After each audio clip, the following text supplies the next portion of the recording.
พุทธบริหารการศึกษาพระสงฆ์เจริญชัยมงคลคาถาถวายสักการะ 9:39 นาทีพระสงฆ์ทรงสมณศักดิ์เจริญพุทธมนต์สืบชะตามอบทุนการศึกษาแก่พระภิกษุสามเณรถวายสังฆทานถวายจตุปัจจัยทายทานแด่พระสงฆ์ประธานสงฆ์กล่าวสัมโมทนียกถาพระสงฆ์อนุโมทนาพระครูโคสิทธิ์ประยัตยาภรณ์เจ้าอาวาสวัดป่าแดงมหาวิหารเจ้าคณะตำบลสุเทพเขต 1กล่าวอนุโมทนาขอบคุณเจริญจิตภาวนาแผ่เมตตาเป็นเสร็จพิธีขอเชิญผู้ใจบุญร่วมทำบุญเป็นเจ้าภาพทายทานผ้าไตรโรงทานน้ำดื่มติดต่อได้ที่ 0818815690 หรือ 0806803005 หรือร่วมทำบุญผ่านบัญชีธนาคารกรุงไทยสาขาถนนสุเทพเลขที่บัญชีวัดป่าแดงมหาวิหาร 521-064-7501 ก็เป็นการร่วมงานทำบุญวันกตัญญูของวัดป่าแดงมหาวิหารตำบลสุเทพอำเภอเมืองเชียงใหม่จังหวัดเชียงใหม่วันเสาร์ที่ 25 และวันอาทิตย์ที่ 26 พฤษภาคม 2567 เชิญท่านร่วมงานร่วมบุญโดยพร้อมเพรียงกัน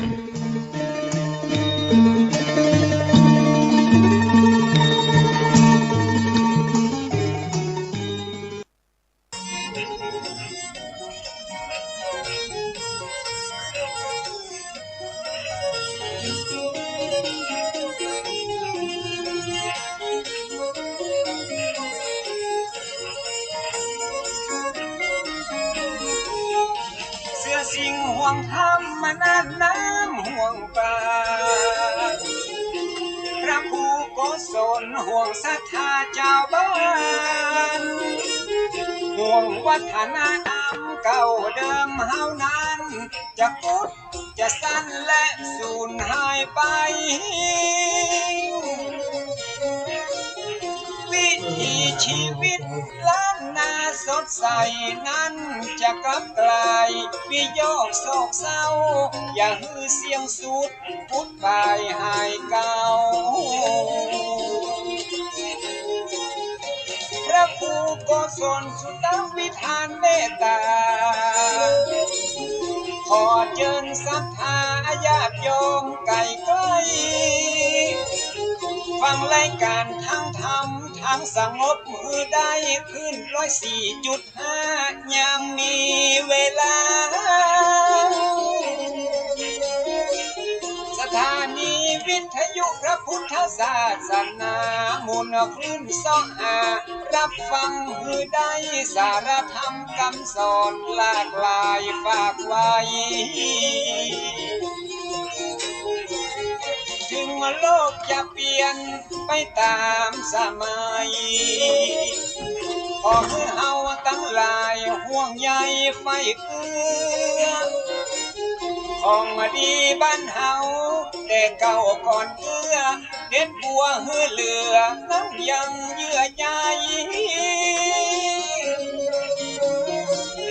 อนุรักษ์รักษาตราบอายุไขผู้ล้านนาไทยและลูกหลานตามเต้าห่วงไว้ฮือลูกฮือหลานนั้นเรากินเมี่ยงจางปากกินมากจางปูแกงปลาใส่ตูนมีข้าวอุ่นจิจามฟังรายการทั้งทำเอาทำมาเตรียมกำผู้ทำบ่ตกต่ำในอาชีพการงานมีธรรมะบ่ตกมีความสุขสันต์ยึดเอาหลักการคำสอนพระเจ้ามาประคับประคองชีวิตตึงคำเจ้า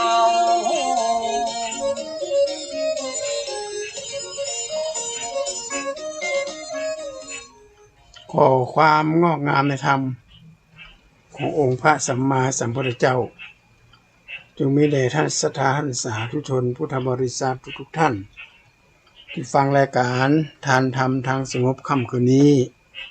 วันศุกร์ที่24 เดือน8เหนือแฮม2ค่ำญาติโยมวันนี้ก็ได้เต้น ครั้งแรกขอบคุณปอครู40,000เมืองยองหรือคุณเฉลิมเวชที่ได้มาครับซอคือญาติที่โยมได้ฟังกันเป็นไตเติ้ล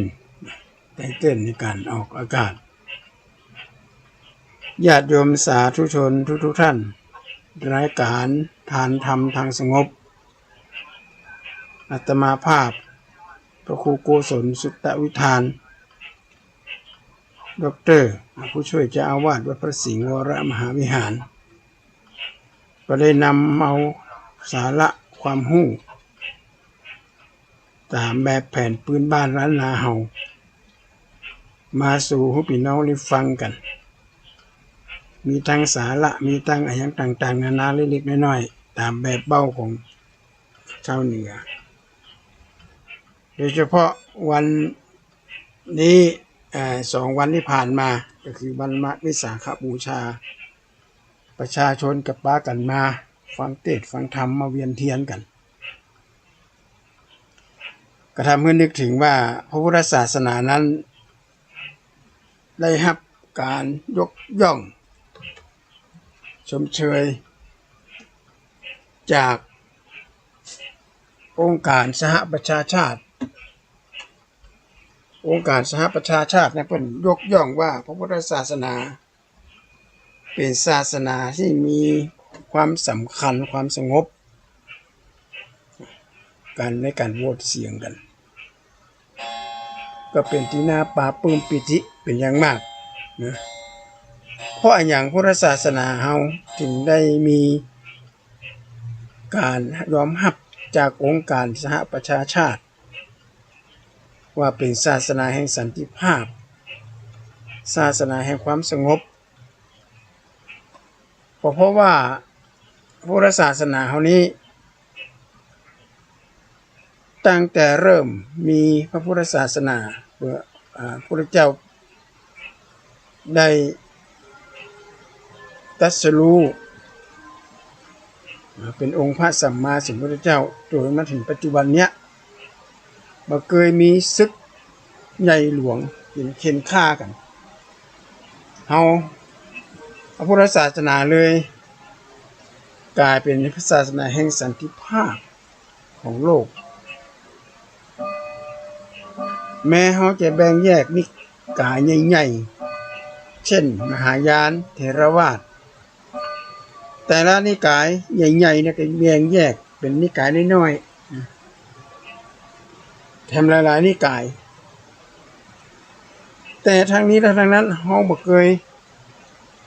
ประณามหยามเหยียดว่านิกายนั้นบ่ดีนิกายนี้บ่ดีก็เป็นที่ยอมรับของทุกนิกาย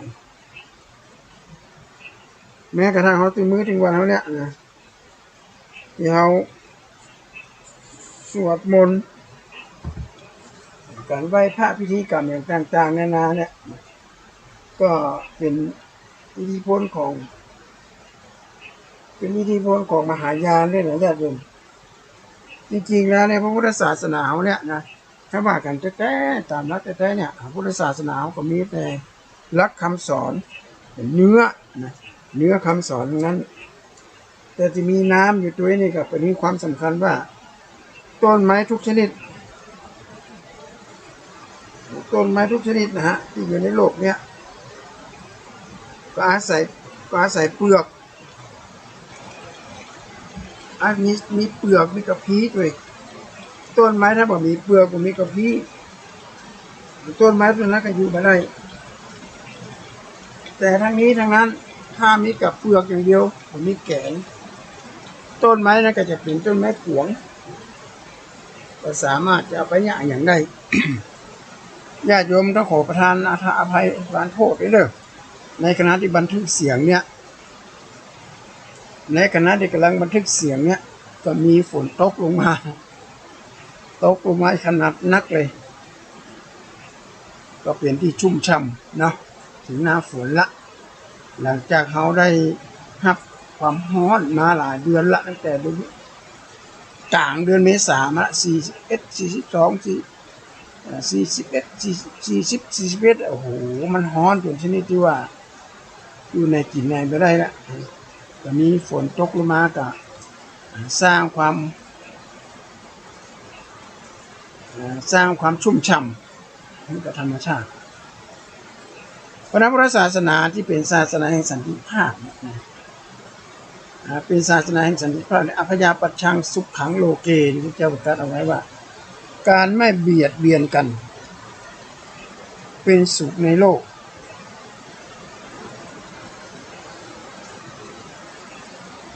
เพราะอย่างที่ว่าการเบียดเบียนกันเนี่ยคือคนเฮาถ้าอยู่ด้วยกันต่างคนต่างทำหน้าที่ของตัวเก่าหน้าที่ที่ได้รับมอบหมายจากธรรมชาติจากสัญชาตญาณแล้วก็จากหน้าที่ที่เฮาสมัครใจไปทำเช่นหน้าที่ตามธรรมชาติในฐานะที่เป็นลูกบทบาทสำคัญที่สุดก็ต้องทำตามหน้าที่ของความเป็นลูกอันนี้เป็นธรรมชาตินะเป็นธรรมชาติของลูกถ้าเป็นแม่ก็ต้องทำหน้าที่ความเป็นแม่การเลี้ยงดูลูกเป็นครูบาอาจารย์ก็ต้องทำหน้าที่ตามที่ครูบาตามมอบหมายจากครูบาอาจารย์แต่เป็นครูบาอาจารย์นี่มันจะธรรมชาติละเป็นอาชีพที่เขาสมัครใจที่เขาไปแต่อาชีพเราเนี่ยเป็นลูกเป็นพ่อเป็นแม่แล้วนอกจากนั้นแล้วเป็นมนุษย์คนหนึ่งที่อยู่ในผืนแผ่นดินแห่งนี้อยู่ในโลกแห่งนี้ต้องทำตามหน้าที่บัดเดียวที่เขานอกเหนือจากหน้าที่ไปละครูบาข่าวผีเป็นเรื่องเขียนไว้ว่าหนูคบใบไถงูไซถูกเหี้ยวไก่น้อยกินข้าวแมลงนกน้อยกินจ้างราคาเป็นแสนบ่ได้ดูแกนฟังเป็นในเจ้านกเก้ากินเห็นละอ่อนเบื่อเข้าจักเข็บแมงเว้าย่ำจ้างอันนี้หน้าที่ต่ออันนี้ต่อไปนะต่อไปที่มาเจอคือขึ้นตรงนี้ละนะเพราะว่าคนหมูจักหน้าที่คนหมูจักกันเปลี่ยนแปลงไปแล้ว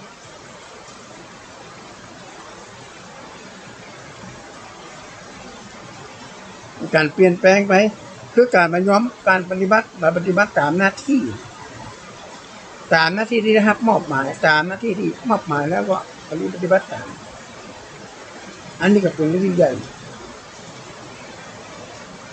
เป็นที่สำคัญมากผมว่าญาติโยมได้ฟัง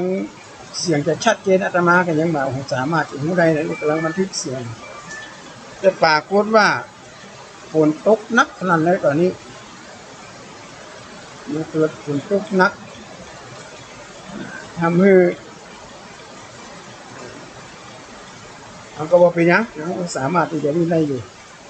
อาตมาอู้ถึงเกี่ยวกับพระพุทธศาสนามีความสำคัญในพุทธศาสนานั้น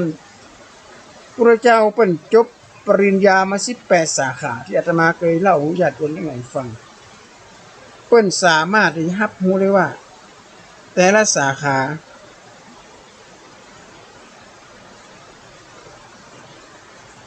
ที่พระเจ้าสำเร็จมาเนี่ยเปิ้นได้นำไปใช้ให้เกิดประโยชน์เอาไปใช้ให้เกิดประโยชน์กับบ้านกับเมืองแต่บ่สามารถให้คำตอบกับมนุษย์ได้บางสาขา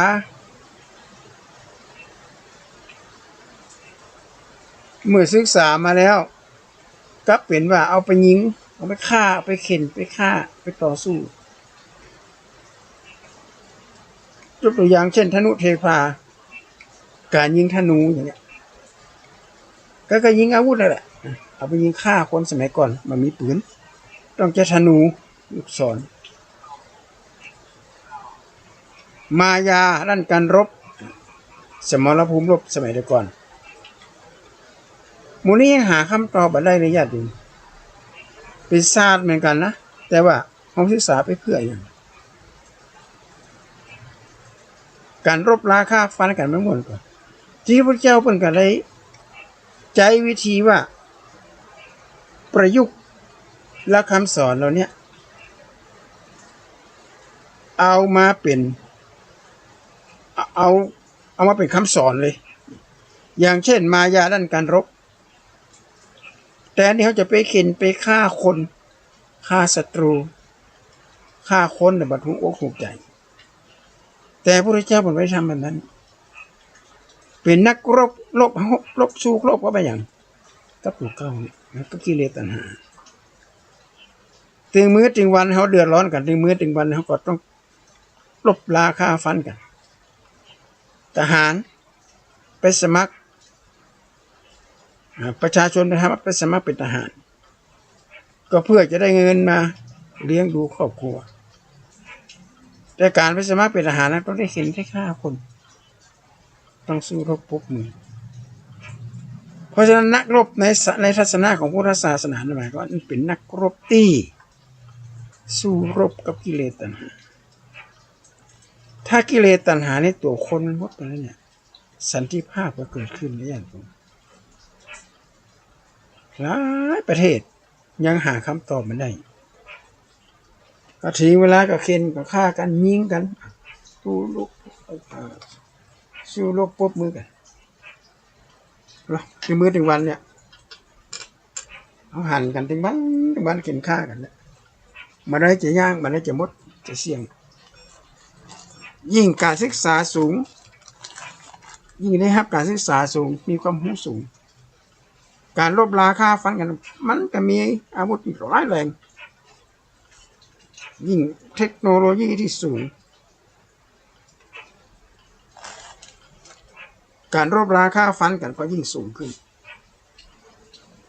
จะเป็นเอาเครื่องบินคือเป็นจะรวดอยู่ที่มีคนนั่งคนอย่างต่อไปเนี่ยอาจจะบ่มีแล้วอาจจะเป็นสงครามที่กดปุ่มเหมือนญาติโยมบังคับขีปนาวุธบังคับจรวดบังคับเครื่องบินได้รีโมทบินไปแล้วไปทิ้งระเบิดตัวนี้แหละที่น่าอัศจรรย์ที่มันเกิดขึ้นแล้วที่ประเทศอเมริกาที่ประเทศญี่ปุ่นที่อเมริกาเอาระเบิดไปทิ้ง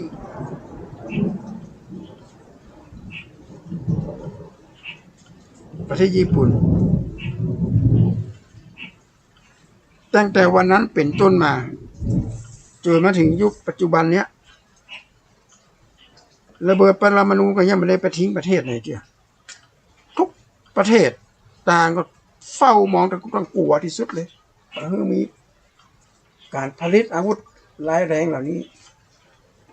แต่หารู้ไหมว่าประเทศใหญ่ๆอย่างรัสเซียอเมริกาเกาหลีเหนือประเทศเกาหลีอย่างนี้ต่างก็ใช้เทคโนโลยีในการผลิตอาวุธสิ่งเหล่านี้ขึ้นมาเป็นสิ่งที่น่ากลัวนะญาติโยมมันไม่ใช่เรื่องเล่นๆละนะมันไม่ใช่เรื่องเล่นๆละ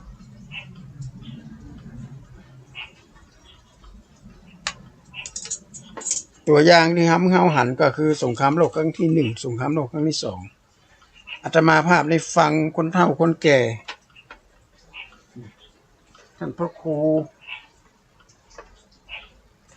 มีชุดสังฆกิจแต่ก็ไปดูว่าเป็นสิ่งนี้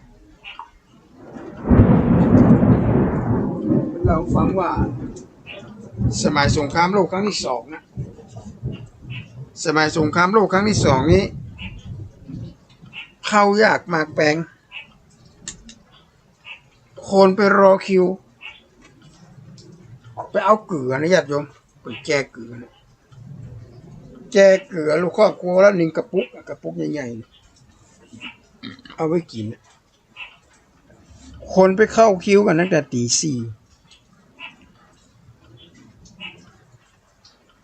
ตั้งแต่ตี 4นะยืนรอคิวระยะยาวถึง4 กิโลนะญาติโยม ไปเอาเกลือเขายากมากแปลงของอย่างขาดตลาดมดเสียงเนี่ยมหันตภัยร้ายของสงครามนี่มันเกิดขึ้นและในระหว่างในขณะนั้นนี่มันใจศาสนาคนที่ประเทศมหาอำนาจไม่ได้นับถือศาสนาพุทธเลยอาตมาจะประกาศถึงว่าเป็นศาสนาเนี่ยแล้วพระเจ้าเป็นไปอยู่ที่ไหนสิ่งศักดิ์สิทธิ์เป็นไปอยู่ที่ไหนจะได้ปล่อยคนไม่เข็นมาฆ่ากันปัจจุบันนี้ก็ยังมีอยู่แล้วศาสนาเอาไว้ที่ไหนศาสนาอยู่มุมไหนศาสนามันได้ช่วยได้มีบทบาทไม่ได้มีบทบาทเลย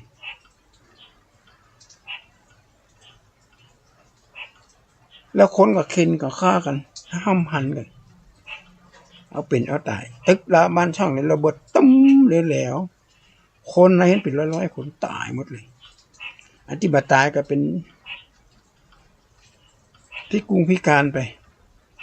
พระพุทธศาสนาที่พระเจ้าตรัสไว้ว่าบุคคลที่จะเป็นบัณฑิตแปลว่าผู้รู้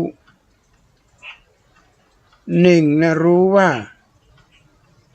ชายใดหญิงใดที่ไม่ใช่ให้มองหญิงหรือมองชายที่ไม่ใช่ภรรยาไม่ใช่สามีตัวเองให้มองเหมือนแม่ผู้บังเกิดเกล้าเหมือนพ่อผู้บังเกิดเกล้าแล้วเขาจะบังเกิดอารมณ์แล้วภายจะมีอารมณ์เซ็กซี่อารมณ์ทางเพศกระป๋อกับแม่มันมีละพระเจ้าบอกถ้าไผ่มองคนอื่นที่บัจเจผัวบัจเจเมียเนี่ยเหมือนแม่ผู้บังเกิดเกล้าสังคมนั้นก็น่าอยู่ที่ใหญ่ดู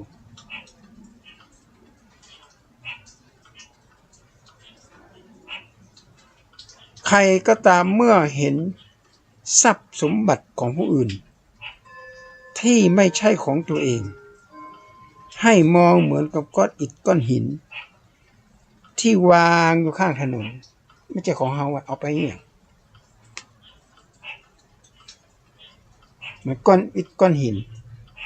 ที่วางอยู่ข้างถนนชายใดหญิงใดเห็นความทุกข์เห็นความเดือดร้อนของผู้อื่นเหมือนกับเดือดตัวเองได้รับความเดือดร้อนนั่นแหละเขาเรียกว่าบัณฑิตอย่างแท้จริงคนเฒ่าเป็นยังสอนเลยคนใหญ่เสียใจให้น้ำตาย่อยเพราะลูกหลานน้อยเยาวชนเกิดอาวุธร้ายเข้ามาส่วนมีจราจรคนใหญ่เสียหน้าเกิดภัยพิบัติตัดฟันเข็นฆ่าลืมศาสนาพระพุทธแผ่นดินจะไหวเกิดเป็นไฟลุกเผาหมดไม่ทำลายเนื่องโดยภัยแล้งน้ำแห้งป่าตายเกิดความวุ่นวายความแรงเกิดขึ้นเพราะเยาวชนคนสมองตื่นฝ่าฝืนวัฒนธรรมตามจ้าทำพิษศีลทำจิตใจตามจ้าเป็นโจรเจก้าหน้าดำสร้างความเดือดร้อนอยู่เป็นประจำเพราะการกระทำลูกหลานท่านเต้าอันนี้ไม่ขอญาติอยู่ณสงครามเนี่ยมันเกิดขึ้นร้านเนี่ยเดือดร้อนกันเนี่ยเพราะคนบริหันความเจ็บปวดของผู้อื่นเหมือนกับตัวเองที่ได้รับบาดเจ็บ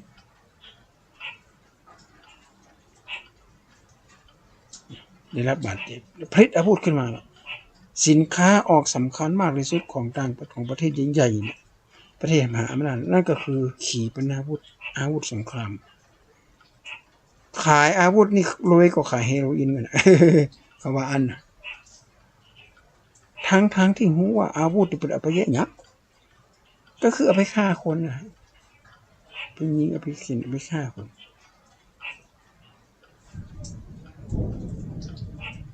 ใครจะมีอาวุธไว้อย่างอันนี้เป็นเรื่องที่สำคัญมากพระพุทธศาสนาได้รับการยกย่องจากองค์การสหประชาชาติว่าเป็นศาสนาที่ให้ความสำคัญกับสังคมกับโลกกับมนุษยชาติได้อย่างลงตัวเลยไม่มีใครมาคัดค้านพระเจ้าหลักคำสอนของพระเจ้าแต่ละคำสอน เปิ้นฮ้องว่าเป็นหลักของสากลคำสอนที่เป็น universal คือคำสอนที่เป็นสากลนะญาติโยมสามารถนำไปใจได้ทุกซอกซอยทุกหนทุกแห่งบ่ว่าคนทุกข์บ่ว่าคนรวยคนพิการคนเฒ่าคนแก่คนหนุ่มสามารถนำไปใจได้ตลอดอากาลิโกไม่ประกอบปฏิกาลเวลาถ้าบ้านไหนเมืองไหนยึดถือหลักธรรมคำสอนในองค์พระสัมมาสัมพุทธเจ้าก็สามารถที่จะทำให้สังคมเนี่ยได้รับความสงบสุข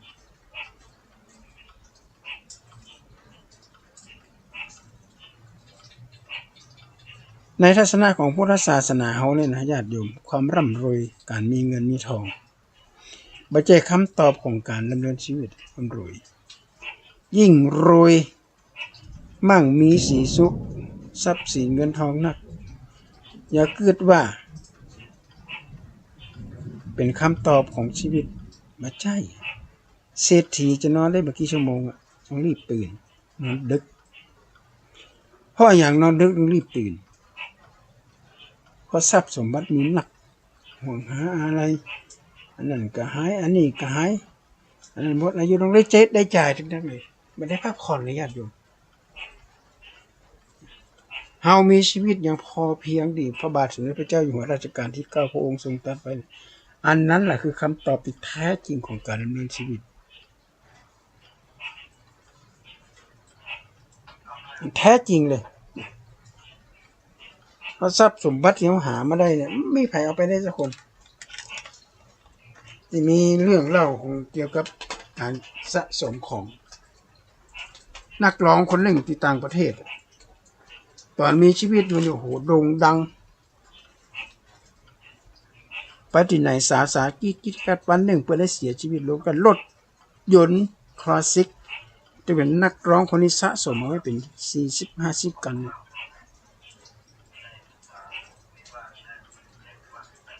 ก็ละไว้หั่นละมันแล้วไปสักคนเนี่ยเป็นนึงบอกคนโบราณมันนึงบอกว่างัวควายม้าจ้างมวยม้าอัตตาดูคนของงาขายจนหมดเสียงมนุษย์เฮาตายมาลายหมดเสียงบ่เหลืออีสีเปล่าว่างมีแต่ความดีที่ยังตกค้างให้ลูกหลานได้ชื่นชมทำดีไว้เตะส่วนบุญกุศลยะไว้เมื่อคนรับผลไปหน้าสมบัติหลักฐานมีในไตรลาที่เฮาหิหามาไว้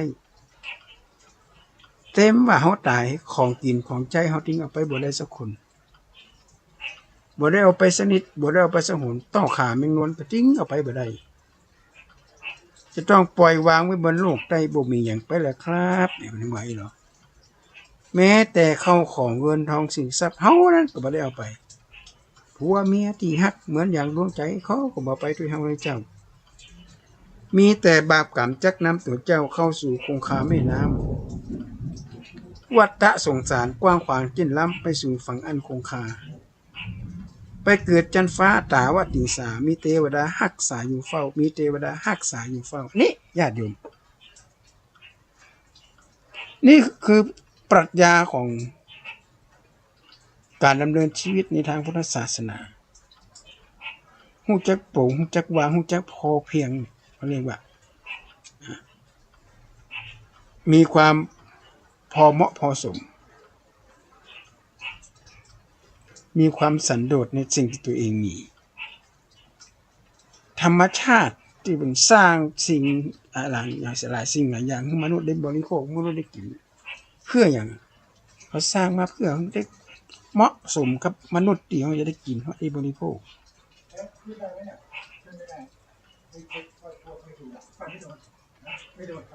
แต่ว่าถ้าหากว่า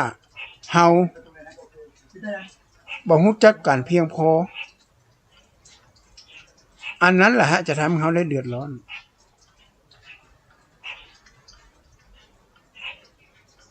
นจากการบ่รู้จักกันพอเหมาะพอควรแล้วจะเกิดความเครียดขึ้นมาพอเครียดขึ้นมาปุ๊บก็จะเกิดโรคภัยไข้เจ็บตัวมา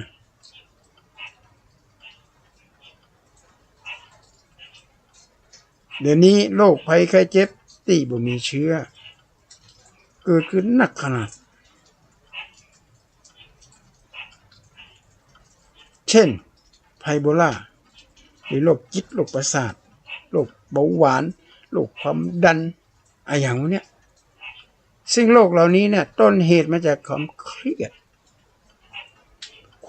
กับต้นเหตุมาจากความบ่รู้จักการพอเพียง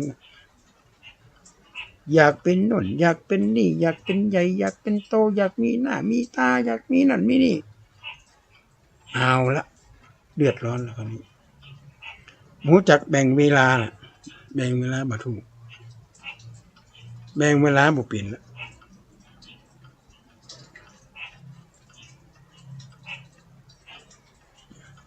เมื่อไรก็เกิดความทุกข์ขึ้นมาพระพุทธเจ้าสอนให้รู้จักความว่าพอเพียงรู้จักมีความสันโดษในความเป็นอยู่แต่ทางนี้ทางนั้นมันจะว่าความสันโดษทำให้บ้านเมืองมันเจริญไม่ใช่ก็คือเจริญอยู่นั่นแหละสืบทอดมรดกของพ่อของแม่เขาสืบทอดมรดกของพ่อของแม่ที่ไปทิ้งเอาไว้ไม่ได้เอาหนีไปไหนรักษาวงตระกูลของท่านเอาไว้รักษาสมบัติพระสถานพ่อแม่เอาไว้แต่ทั้งนี้ทั้งนั้นมันได้ไปทำด้วยความเครียดนะญาติโยม ก็น่ากลัวไปอย่างมากพุทธศาสนานั้นเป็นศาสนาแห่งปัญญาในการจะมีการนับถือหรือการเผยแผ่อันอย่างก็ตามเอาใจรักปัญญาพิจารณาที่พระเจ้าปรากฏอยู่ในกาลามสูตรก่อนจะเชื่อ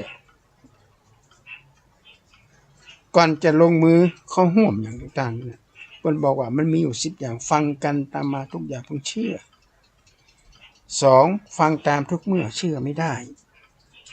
3บอกเปล่ากล่าวมาอย่าเชื่อไป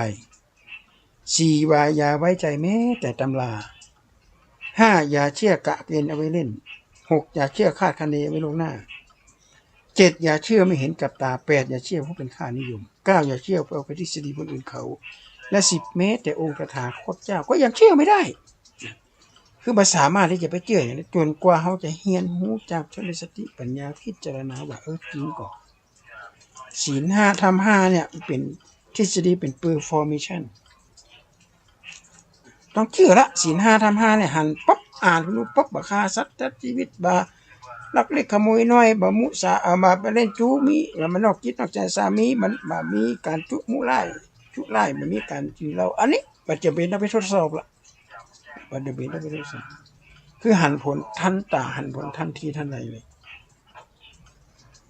แต่ทฤษฎีอย่างอื่นอย่างเขาหันถึงมื้อถึงวันนี้ญาติโยมผีเจ้าเข้าทรงสร้างยุ่งในทีวีอ้างว่าได้รับคำสั่งจากพระเจ้าไปกันใหญ่ละประชาพุทธเขาต้องจักสิ่งที่มันถูกต้องไม่ใช่สิ่งที่ถูกใจไปโดนเป็นหลอกลวงเอาสตางค์เวลาเป็นจะแปลงวัดแปลงว่าเป็นจะบ่วมบริจาคก็ไม่เคยไปกันหรอกแต่มาเจอสิ่งแปลกๆอย่างเงี้ยสิ่งแปลกปลอมนี้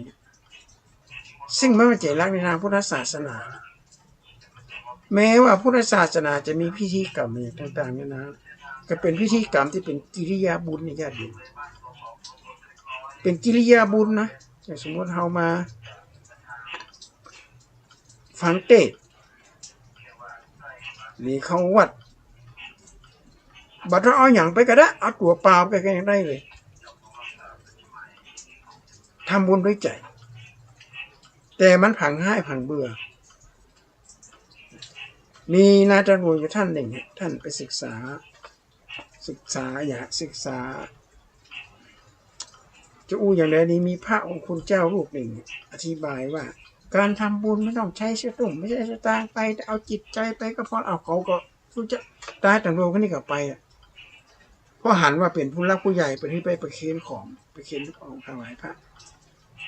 นะแต่โลกคนนี้ไม่ได้เอาอย่างมาสักอย่างเขานึ่งกับเอามาเขาเจ้ากับเอามาขนมนมนี่มาซื้อมาแก่ตัวเปล่าในขณะที่ญาติโยมบันทีกระมังถือพานถือยังถือถ้วยถือปิ่นโตมาเท่าไหร่ นะแต่รถคนนี้หมอหรือพอคนนั้นก็เป็นว่าเป็นอย่างก็แบบกล้ามาอู้มาจ่ามาแค่ได้ละเพราะมาได้เอาไอ้อย่างติดมือมาถวายพระมาได้อุทิศส่วนบุญส่วนกุศลอันนี้ก็หมายความว่ามาได้พิจารณาคือเขาจะเอาอย่างมาถวายพระก็เอามาได้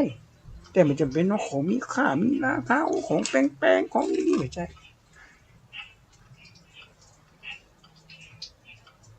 อันนี้มาเอาอย่างมาให้เลยจะมานั่งฟังเทศน์ฟังธรรมอันนี้ก็ฝากเป็นข้อคิดเหมือนกันว่าพุทธศาสนานั้นบริสอนให้คนถอยหลังคือความมีความแต่ความก้าวหน้ารับสมัครพนักงานบางคนทำลุมคนออกจากคอกมาฆ่าคนญาติโยมจะห้ามมาได้อะเพราะคุณติดคอกมาแล้วอะมุขคดีอย่างมุขคดี5อย่างเนี้ยกินเหล้าฆ่าคนลักทรัพย์ไปลักเลงจู้หรือไปข่มขืนไปลวนลามคนอื่นหรือไปจุไปล่าเพื่อนหรือไปกินเหล้าเมาอาละวาด5อย่างนี้แหละถึงแม้นว่าศีล5แม้นว่าโลกนี้จะเปลี่ยนไปกี่ปีกี่ชาติกี่แรงศีล5ทำ5ก็ยังหมดยศใส่อยู่ตลอดบ้านไหนเมืองไหนคนรักษาศีล5เนี่ยอย่างปัจจุบันนี้หมู่บ้านรักษาศีล5มันก็มีหรอกรักษาศีล5ใน5ข้อนะมากินมาไปรังแกคนอื่นเราจะไปฆ่าคนอย่างเดียวนะปานาเนี่ยไปแม้กระทั่งรังแกคนอื่นไปกันแกล้งผู้อื่นก็ถือว่าเป็นปานาที่น่าก็คือเป็นลักทรัพย์ไปแม้ชิงของคนนั้นคนไปเอาของคนนั้นไปเอาของคนนี้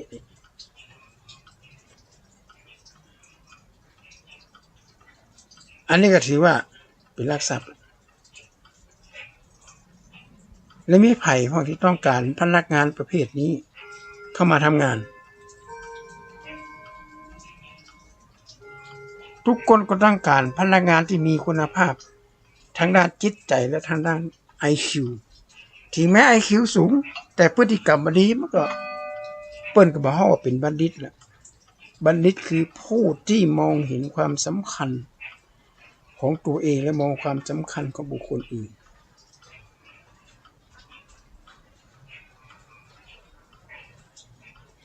ถึงมื้อถึงวันเขาหันการค้าขายการผลิตสินค้าอย่างต่างๆนานาเอาของปลอมของแปลกปลอมเอาสาร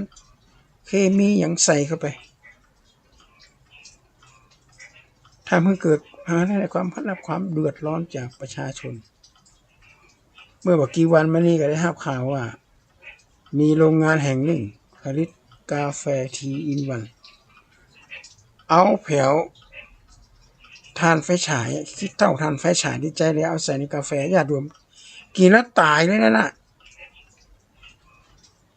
อันนั้นเป็นกรดที่อันตรายมากเลยก็มาผสมไปทำกาแฟขี้ฝุ่นขี้อย่างมาจากเวียดนามนะดูทำในโรงคอมาเกิดถึงก็ว่าถ้าคนอื่นกินเข้าไปล่ะมันจะเกิดอะไรอย่างขึ้นเป็นพี่เป็นน้องเป็นญาติที่โกโหที่กายอย่างนี้เพราะนั้นบัณฑิตแปลว่าหมายว่าผู้ที่มองเห็นความเดือดร้อนของผู้อื่นเหมือนกับตัวเองเป็น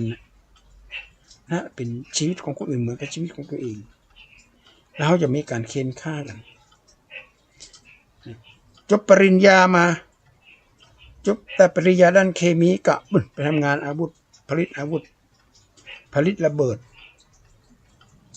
ผลิตสารเคมีบางคนนี่ก็จบมาก็เอาไปสร้างเป็นยาเนี่ยยาบ้ายาม่ายาอีอย่างต่างๆนานาคือความรู้สูงอยู่แต่ด้านพฤติกรรมเนี่ยพฤติกรรมเนี่ยสำคัญมากสร้างสิ่งที่มันมาเป็นมงคลมาเป็นสิ่งที่น่าเลื่อมใสน่าศรัทธาของเจ้าบ้านเจ้าจอมเดือดร้อนกันทั้งบ้านทั้งเมืองที่ญาติโยมเพราะฉะนั้นปัจจุบันคนเป็นมะเร็งตายกันนักขนาดเพราะบริโภคสิ่งเหล่านี้มีเคล็ดลับที่เป็นฝากมามีจดหมายเขียนมาบอกว่าเอาออกอากาศกันแม่อินดูขนาดเพราะแม่หันกับตาเป็นแบบอันน่ะ การซื้อผลไม้ที่เป็นปอกไว้เรียบร้อยน่ะสำเร็จรูปเป็นบักกล้วยเตดก้าเป็นบัดแตงก็บัดเต้าบัดแตงอย่างสำเร็จรูปเป็นห่อมันเนี่ยอันนั้นน่ะเปิ้นบอกว่าบ่สมควรไปซื้อผลการวิจัยเปิ้นบอกว่าบัดเต้าบัดแตงหรือผลไม้ทุกชนิดถ้ามีเชื้อราอยู่น้อยหนึ่งเนี่ยเอาขว้างเลยเชื้อราเหล่านี้มันมีรากของเชื้อราเหล่านี้กระจายไปทั่วเลยแต่มันมาออกฤทธิ์เวลาคนเอามาขายมาแบ่งขายมาปอกขายเนี่ยบอกว่ามันเป็นเชื้อราเขาไม่สนใจแล้วก็ตัดที่เป็นเชื้อราออกแล้วก็มาปอกแล้วมาขายและเฮาก็เป็นผู้บริโภคสิ่งเหล่านี้หับเต็มเลยญาติโยมเชื้อราทั้งนั้นเลยเขาเลยนำใส่ผลไม้ที่มีประโยชน์กลับกลายเป็นผลไม้ที่บ่มีประโยชน์ไร้สาระเนื้อบดสำเร็จรูปก็บอกควรจะไปซื้อมาพอบอกหูว่ามากินอย่างไรส่วนไหนของร่างกายมาแปลงกินเน่ากินยังเขาก็บอกว่าไปส่งกันเข้าไปแล้วก็ไปซื้อมาพ่อเขาไม่ได้หันเพราะนั้นต้องซื้อจะซื้อพักจะซื้อผลไม้อย่างเงี้ยต้องซื้อแบบเป็นลูกไปเลยคัดเลือกอย่างดีเลยบ่มีเชื้อบ่มีเชื้อราบ่มีอย่างมากก็ควรเนี่ยอันนั้นดีอัตหิอัตโนนาโถมาปอกเองเลยญาติโยมการปอกเองนั่นคือสิ่งที่ดีมากมาเต้าบะแตงกันเหมือนกันแม้กระทั่ง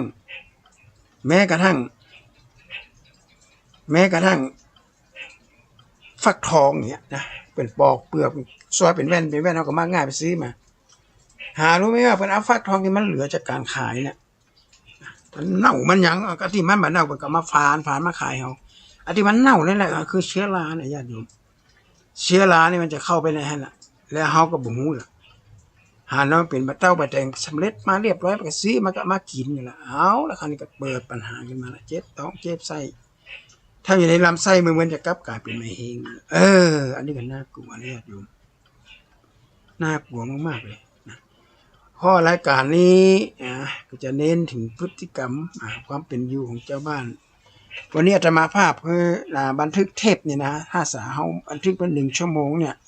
มันสามารถจะส่งออนไลน์ได้คงเป็นบอกว่ามันเกินกว่าเนื้อที่มันเกินนะ